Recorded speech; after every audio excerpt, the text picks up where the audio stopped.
Hello everyone, and welcome.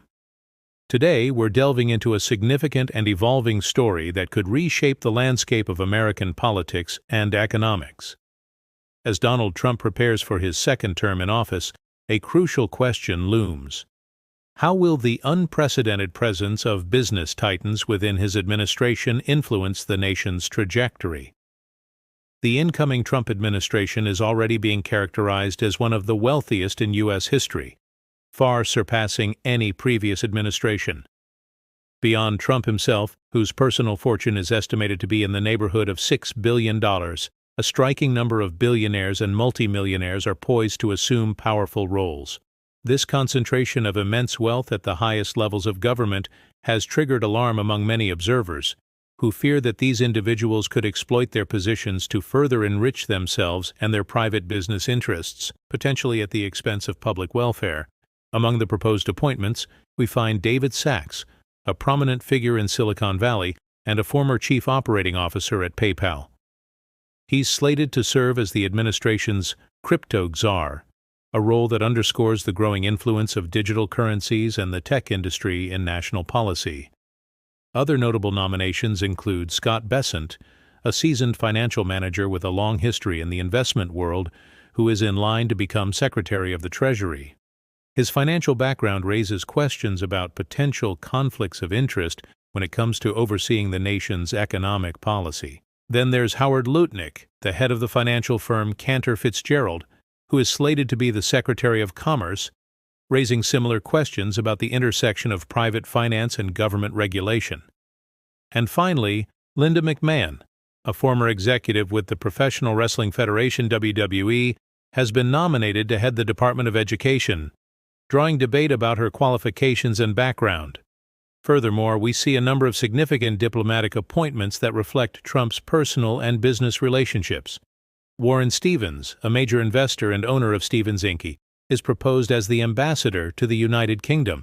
Steve Witkoff, a real estate developer and a longtime golf partner of Trump's, has been designated as a special envoy to the Middle East, a critical region where his personal business connections and relationships could pose challenges.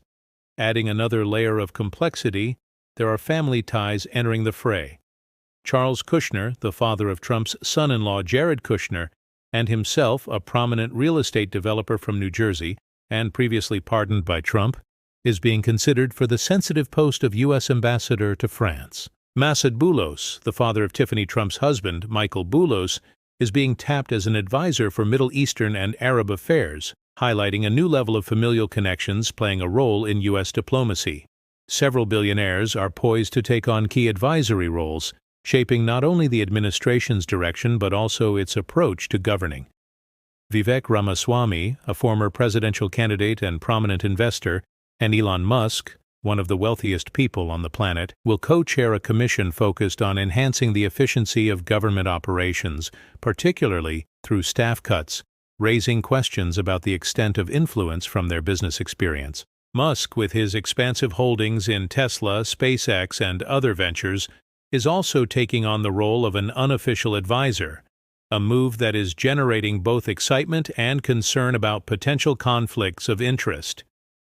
Jared Isaacman, a close associate of Musk, and who has twice traveled on his SpaceX Crew Dragon spacecraft, is poised to head NASA, an appointment that raises concerns about the privatization of space exploration. And rounding it all off is David Sacks, who also will lead the White House Council on Science and Technology, adding another layer to his growing influence within the administration. These appointments, while technically legal, have triggered widespread apprehension about potential conflicts of interest. While those holding official government positions are, under law, required to divest their private assets and disclose detailed financial information, some individuals can bypass or circumvent these measures. Trump's special advisors, for example, can operate on a volunteer basis, allowing them to continue their private business activities while simultaneously influencing national policy. This could potentially lead to avenues for lobbying, conflicts of interest, and undue influence from their private interests. The financial support of many of these appointees to Trump's campaign is also notable. Linda McMahon, for instance, reportedly contributed around $15 million Howard Lutnick, $6 million, Scott Bessent, $3 million, and both Steve Witkoff and Warren Stevens each donated $2 million.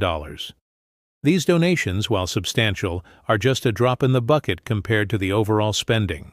Elon Musk, in particular, is reported to have been among the largest donors to Trump's campaign, contributing almost $250 million. Furthermore, Timothy Mellon, a grandson of industrialist and banker Andrew Mellon, gave $150 million, and Miriam Adelson, the widow of casino magnate Sheldon Adelson, contributed $100 million. The article underscores that campaign finance laws in the United States are notably different from those in many Western democracies. While the American system does impose theoretical limits on individual donations, numerous restrictions have been struck down by the Supreme Court in recent years. These decisions, often justified on the grounds of free speech, have enabled a surge in campaign spending, with the wealthy and special interests wielding significant influence. The piece further explores the legal landscape of lobbying in the U.S. While lobbying itself is a legal practice, lobbyists are required to register and publicly disclose their expenses, as well as their efforts to influence legislation. Over the years, more stringent regulations have been introduced, but loopholes persist.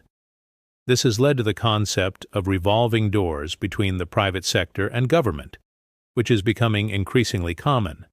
The revolving doors phenomenon refers to the movement of individuals between government service and private sector jobs, particularly in lobbying firms and corporations.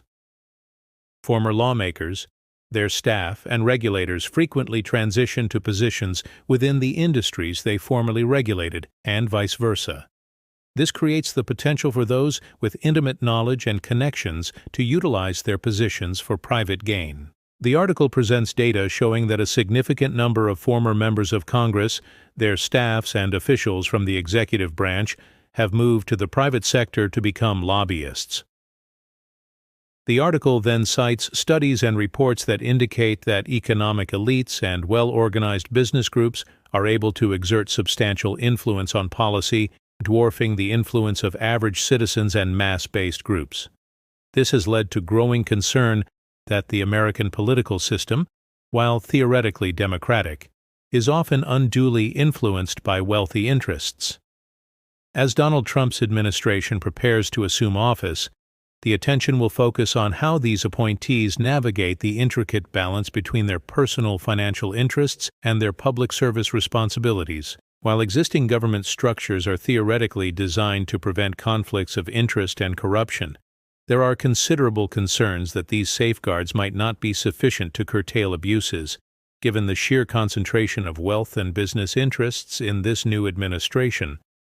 The question is whether those safeguards will be enough to limit abuses, given the sheer wealth and political experience concentrated in this administration. Thank you for watching. Be sure to subscribe for more in-depth analysis on this evolving story. What are your thoughts on this situation?